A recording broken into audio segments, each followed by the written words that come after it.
At Taubman College, a project is underway. A group of students is working with low-income communities. They want to help combat Brazil's severe affordable housing deficit and promote environmental stewardship. This is so very important to understand the balance between low-income housing and environmental protection in their struggle for healthy urban living, for dignified housing. It's our job as a university to educate students that will be prepared to advance the agenda of housing justice. The issue here is that usually low-income communities of color, they suffer from the inequalities in the city.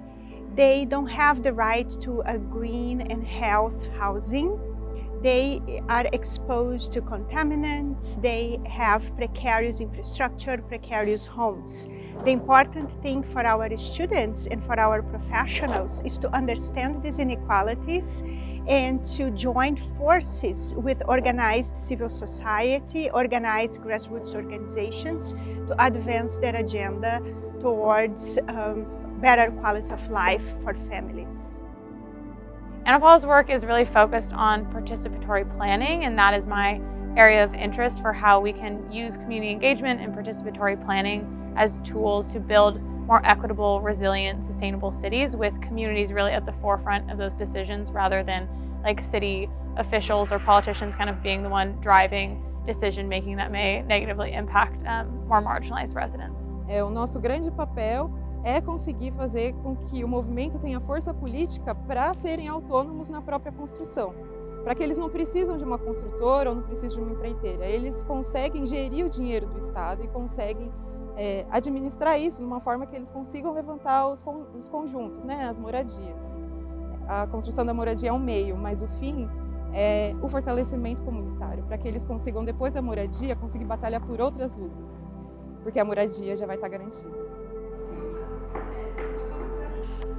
It has been so incredible to be here, just the absolute strength and power of these social movements and what they've been able to achieve and push the idea and the envelope of what is possible within a city and how you can make government work for you has been so incredible to see, just in terms of not taking no for an answer and working with the power of people and families to put the decisions and the actions forward that they want and not necessarily what someone in a city is saying should be done.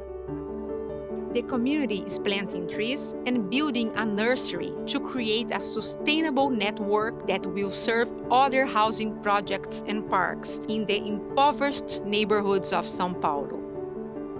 A ideia é que o Viveiro depois possa virar um empreendimento solidário do próprio movimento, né? Que eles possam também gerar renda a partir da venda de mudas, ou com a questão do composto orgânico, que a gente também vai instalar aqui, a composteira, e depois pensar numa horta agroecológica. Então tudo isso virar um ciclo para virar um empreendimento solidário.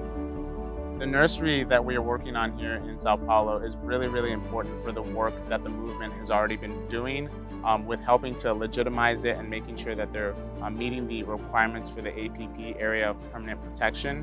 And we are really trying to help them to just facilitate some of the things that they already know. So we're working with landscape architects and other people that are in Brazil that understand the climate, the types of seeds that are needed, the types of plants that will grow and thrive. And it's also an important educational component for the residents of the community that's being built here to understand the area that they're living in and how to best take care of it for the future.